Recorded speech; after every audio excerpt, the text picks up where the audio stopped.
to the Becoming You show with me, your host, Leah Roling. Do you believe you are capable of choosing your future? Sometimes it takes just one person to believe in you, for you to believe in yourself.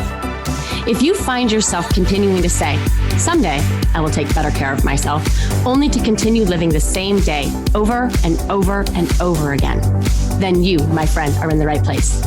I am your biggest cheerleader, inspiring you to become you on purpose and with intention. Are you ready to create a life you love? I'm excited to share with you some big ideas that you can use today to inspire, impact, and influence your life and everyone in it. The Becoming You show starts now.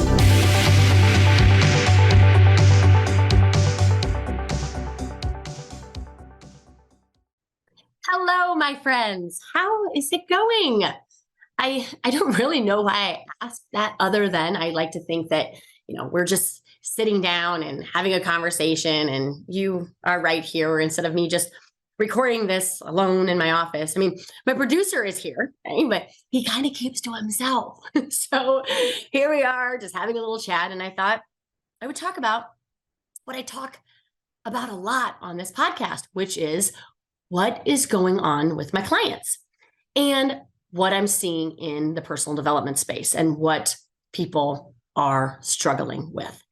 And when I talk to the leaders of the world, they often offer me, where are people's work ethic? Why don't people work hard anymore? Where is their drive? People make requests, demands that no one would have made before the pandemic. They want to work more from home when that is not the new rules, when before it really wasn't an option to just work from home, right? And they have come to expect the leniency, they have come to expect the accommodations that were given, and they've kind of all become apathetic and indifferent. What happened to good old-fashioned hard work? They say often to me that they've just lost their motivation, Leah, and their drive and their commitment to the cause. And if you can relate, you are in the right place. And if you know someone that is experiencing something similar, maybe you share this with them. I often forget how much I appreciate the shares, how much I appreciate the messages and the likes. And it means more to me than you'll ever know. Getting this work out into the world is my purpose. It's what gets me up in the morning. It's what drives me every single day. And so I truly thank you and honor you for helping me support that. So I think the biggest thing to address in all these types of conversations is this blanket statement of all or never. Right? These statements, they feel hopeless and most likely create a lot of unnecessary drama. They also kind of feel accusatory, and we forget that no one is the same after a pandemic, that we all experienced it a little different. We all had our set of fears, our setbacks, and our opportunities. We all explored it a little differently, and we come out on the other side changed in some way.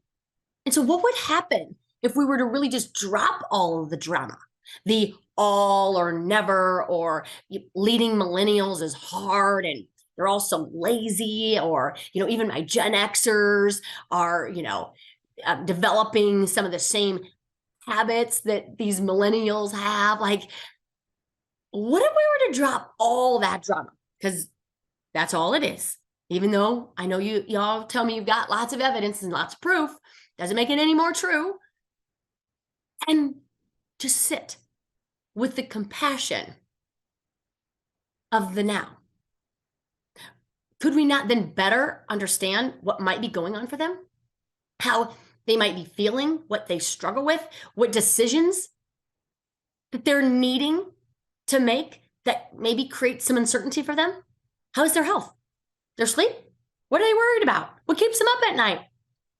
Right? Even if you don't understand any of that, or nor do you want to take the time to, even if you're not like them.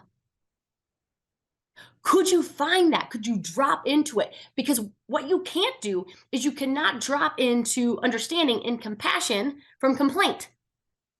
You can't. And what I find so often is that we find it hard and difficult to drop into compassion for others because we don't have it for ourselves. When was the last time you asked yourself these questions? When I turn these questions back on my clients, all too often, they've been too busy and concerned about what everyone else is doing and not doing, filtering through the lens of everyone and all or never, and gathering evidence on how lazy everyone is and how they're all doing it wrong and how you shouldn't do that or you should do that. And this is common knowledge, right? That you should just come to work with a good attitude and work hard and not complain. I mean, at least you have a job, right? And all of those thoughts just create more drama and more of our own complaining. And I get that it's available, but there's also other options. And I'm also not saying that these can't be expectations, aspirations for our companies, for our homes, for our communities. But what I know about influence and persuasion is that without acknowledgement, there's just judgment. Okay, so when we talk about persuasion and the art thereof, we have to look at the couple of components that make up maybe the persuasion formula. We have to look at the acknowledgement piece. It's the foundation of all of persuasion, and it rests on our ability to acknowledge others, to explicitly share our understanding of and our appreciation for their realities, their challenges, their struggles, their successes before attempting to make a request of them. We must then encourage their ambition for a better future. And as we do that, we gain greater persuasion by sharing explicitly how their actions can bring them great intrinsic reward, personal meaning, passion, enjoyment, fulfillment, a sense of aliveness, and also extrinsic reward, social recognition, reward like status, money, power, social popularity, appreciation.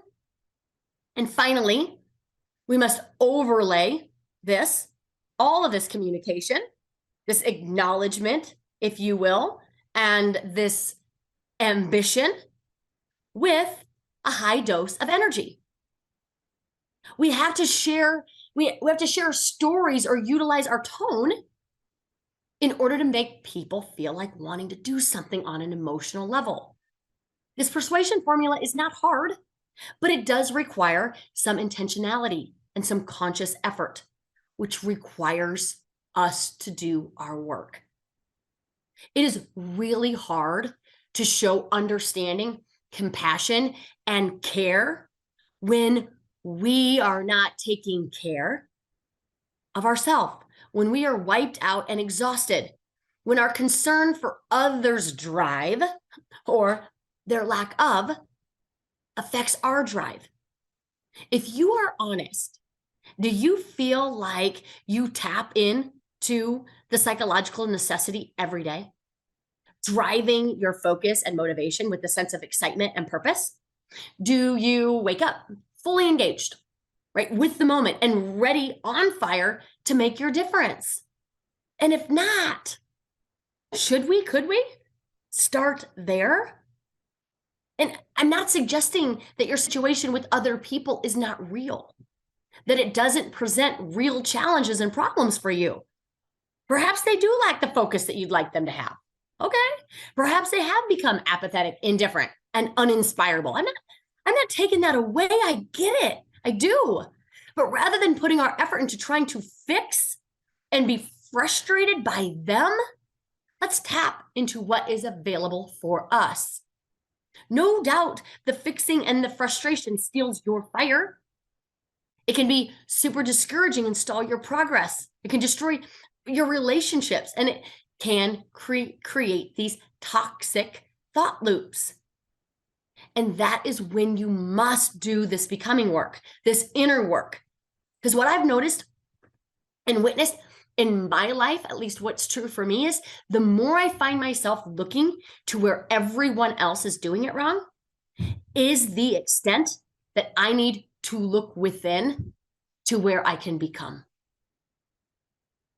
And when I do this work, it is a magic cure of not needing anyone to be different, to be able to meet them where they are with acknowledgement and encouragement and that ambition, and overlay all of that with this sense of energy, because I'm doing that work for me. I find it almost impossible to do that for others if we are not doing it for ourselves. And yes, you can do that by reading books, and you could do that by listening to podcasts, but nothing is impactful as doing it with a coach. Nothing. And yes, I get it. It sounds super self-serving, but I still believe in its truth. If inviting you to pursue your own becoming, your self-mastery, and stepping into the massive amount of possibility for you is self-serving, then so be it. Find a coach. Getting a coach on this stuff takes the stuff that I'm teaching here on this podcast to the next level. And there are tons of coaches out there to choose from. It's amazing to me that so many people, right, have worked with personal trainers for their workouts to stay physically fit, nutritionalists, right, to support their habits around food. They have a primary doctor to talk with about their physiology and body health. They have cleaners for their home and decorators for their spaces, business strategies for their policies and SOPs. But so few have actually worked with a life coach to better their life. And isn't that what we all want anyway? And I mean, I know I've digressed here, but, and again, I'm biased. I just know the difference in quality of life and engaging in personal development and self-discovery to learn new life strategies and make new commitments, and doing the immersive habit work has a ripple effect on every single area of my life. My physical health, my mental health, my emotional health, my social health, my financial health, my spiritual health. Okay? All right, back to the conversation. How do I get my teams, my employees, my children, my family, the people in my life to be more driven, to be more focused? How do I do that, Leah? You start with you. You start with asking yourself these questions, the ones that I asked earlier, that I want you asking to your people, your teams, your children, your families. What's going on for you? Is there anything pulling you from your drive in your life? Your drive for connection, for success, for fun, for adventure, your drive for your family, your drive to create meaning, your drive for your future. What's going on with your physical health? How would you rate your energy lately? Maybe you're tired. Maybe you're not sleeping well. Maybe you're not eating well.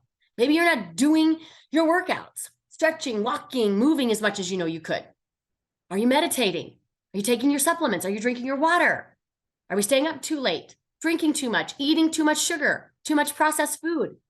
I know for me, when I'm not mindful of my M's, my meals, my movement, my meditation, and my mood, it is really hard for me to be inspired in my life, to be excited in my life, to be motivated and summon that drive for myself. And if I can't do it for me, how on earth am I going to be able to inspire it in others? Managing my M's is critical to maintain a high level of energy that is required to serve at the level I want, to love in the middle with compassion and understanding. Not to mention, without this level of energy, it is hard to manage the other areas of life I'm going to talk about now. So what's going on with your mental health? Where are you finding yourself judging and complaining and ruminating? Where are you shoulding on yourself and others? Where is your inner critic robbing you of the best of who it is that you are? Lying to you about past failures, asking you to believe that you are the failure as opposed to the occurrence of which failed. Where are you drowning in worry thoughts, obsessive thoughts about either your past or your future? Where are you stuck in trying to solve the impossible riddle of the what if conversation? What if this doesn't go right? What if this happens? What if she does that? What if she does this? Where are you stuck in decision making or the lack thereof? We don't just exhaust ourselves by mismanagement of the M's. I talked about it in our physical health. We exhaust ourselves in doubt, delay, and indecision of our mental health. We filter every single experience via the pathway of our thoughts. And whatever we offer up to ourselves, we will find proof of it in our life, which is why the conversation around all my employees seem to have lost their drive. All my employees seem to not care. They're all just so lazy. Notice all the blankets statements here. And we confirm all of this by finding proof that you are right. And I say this a lot, but just be careful about what you want righted. In our mental health, we must manage the D's. Just like in our physical health, we had to manage the M's. In our mental health, we must manage the D's: doubt, division, distraction, delays. It's really hard to access our prefrontal cortex, our future loving part of the brain, the one where we tap into our creativity and our problem solving capacity, our intuition, when our D's are not managed. So don't be surprised if you don't have the drive you want when you've lost your mental focus. Okay? So what's going on with you emotionally? Where are you feeling frustrated, angry, resentful, bitter? Where are you quick to temper? Where are you avoiding? Where are you defending? Where are you needing other people to be better so that you can't? Where are you buffering to not feel? AKA overdoing in an attempt to underfeel, right? In an attempt to underfeel, we overdo. We overeat, we overshop, we overscroll, we overwatch, we overdrink, we overwork, we overrun, we overthink, we overdo all of it. So I'm asked, Leah, how do you know if I'm buffering? How do I know if I'm buffering? And I want to offer up this. If you're doing anything against your will, meaning you know better, you're probably trying to escape a feeling or a multitude of feelings, as it might be. Meaning, if you know you don't want to, or if it creates a net negative effect on your life if you do it, right? I don't want to feel bored, so I'm going to go to the pantry and eat a cookie. That has a net negative effect. Just feel bored. It's no problem. Right? But now, when we try to resist being bored by going to the pantry to eat whatever it is that we want to eat, we're now bored and we've eaten a cookie that may or may not have a net negative effect. Okay? If we are not taking the time, right, or are willing to feel, process, and understand our emotions, we will forever run away from what makes us human beings. Instead, we will continue to be human doings, confused as to why, if I do all of these things, accomplish all of these projects, check off all of the boxes, cross off all the lists, why don't I feel better? And the answer is you don't feel anything by doing. You feel by feeling. Emotional management requires managing your mind. We just talked about that, but also an awareness of most of the danger we experience is not physical danger, but emotional danger. Knowing that emotions are not all of that scary at all, but yet we avoid them as if they are, because our amygdala doesn't differentiate between physical and emotional danger. Interesting, right? And so although We're not being chased by bears and fighting for our food. We are being chased emotionally and fighting away our feelings. And as long as we continue to do that, our brain will continue to be scared to feel. And we will be trapped in park, the opposite of drive, because our brain thinks it's very useful to seek pleasure, avoid pain, and stay sane, aka no change. Say no to change, say yes to comfort. And sometimes this awareness alone helps us back out and move forward. My sister would always say when she was driving behind someone going too slow, she would say the gas pedal's on the right. The gas required to drive is fueled by your emotions. What's going on for you socially? How are your relationships? Do you feel connected? Or are you struggling with conflict and chaos? Connection is one of our human drives. And without it, we will feel lost. We will feel disconnected from not only other people and ourselves, but the very drive we're looking for. Peopling is hard enough, but we make it harder by way of 4 things. And I'm going to be going deeper into these 4 ways in my newsletter this month. So if you're not getting my Mondays with me, get on my newsletter list. And you just do that by going to my website at www.leahroling.com, and you can click on subscribe to my newsletter. There's lots of other really fun freebies there that I hope will, again, just kind of take this work just that one next level, right? But I'm gonna share the 4 ways that we make peopling hard, even harder than it is. But we make it hard for ourselves with our stories about what we think, right? They, meaning people, should be. We make it hard with our illusion of control. We lose our power in things outside of our control, and we resist leaning into what we can. And so if you feel that you need control and you feel none, there's so much peace in this work. We also make it hard with our manuals and our people pleasing. And as I'm sure you know, our relationships greatly affect the quality of our life. And when we don't manage ourselves, we can easily lose our power to other people. And the last one is spiritually. How is your faith? I am a believer in God, but what is it for you? What do you believe in? Universe, nature, beauty in the world? Something. And I find for me a lot of the times, when I lose my drive and my focus, I need to lean more into my faith.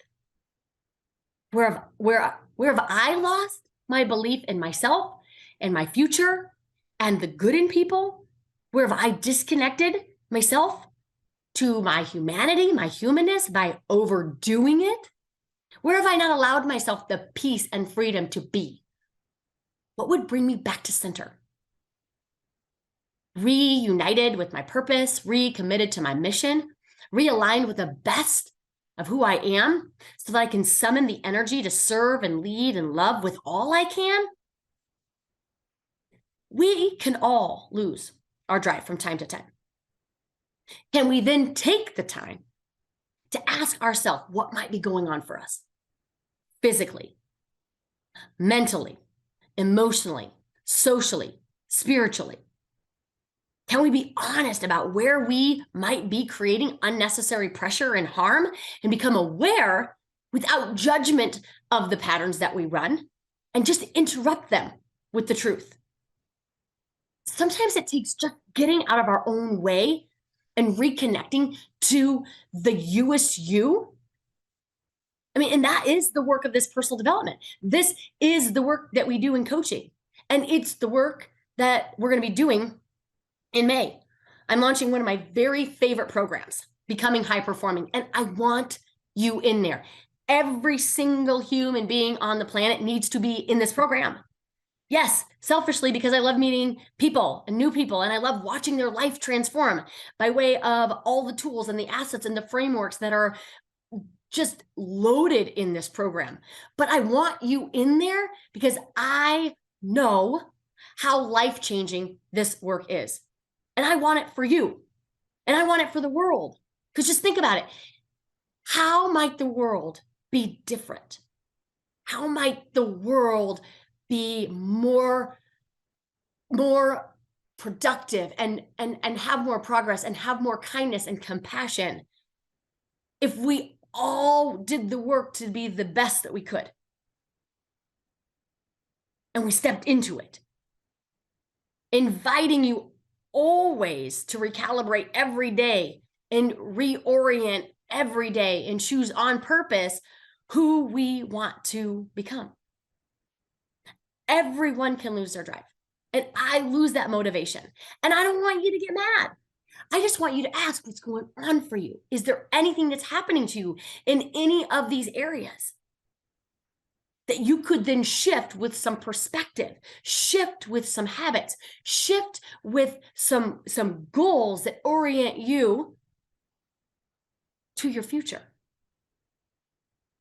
That's this work. That's this work. And so whether or not you feel like maybe you've lost your drive, or whether or not maybe the people in your life have lost their drive, it just always starts back with you.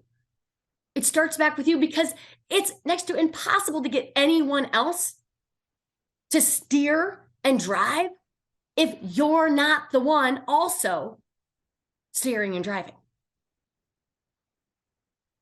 So I hope that maybe you'll consider getting a coach, working with a coach. And if it's not me, no problem.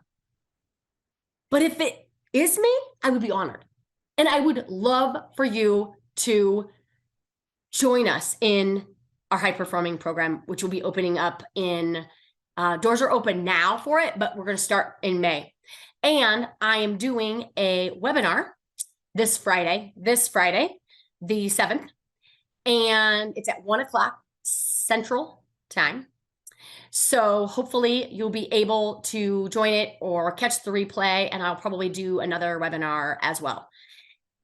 And I hope you'll be able to join us in there, because you'll learn more about what these habits are and how to cultivate them, summon them, protect them, and live them and live into them, so you integrate them into your identity on who you are. Because when you do that, it becomes unconscious, which is the habits that we want to have. And we want to have as many of those habits that lead to high performance, success, well-being, and meaningful relationships. So I hope you'll join me in the program. I hope you will snag a seat for the webinar. If you missed the last one, you can catch the next one that we do. Have an amazing one, you guys, and we will talk soon. Take care. Bye-bye. You have been listening to the Becoming You show with me, your host, Leah Roling, where I share big ideas to inspire, impact, and influence your life.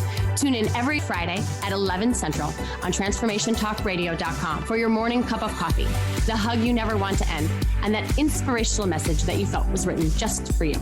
Each show is inspiring you to become you with purpose and intention. For more information or to connect with me, visit www.leahroling.com.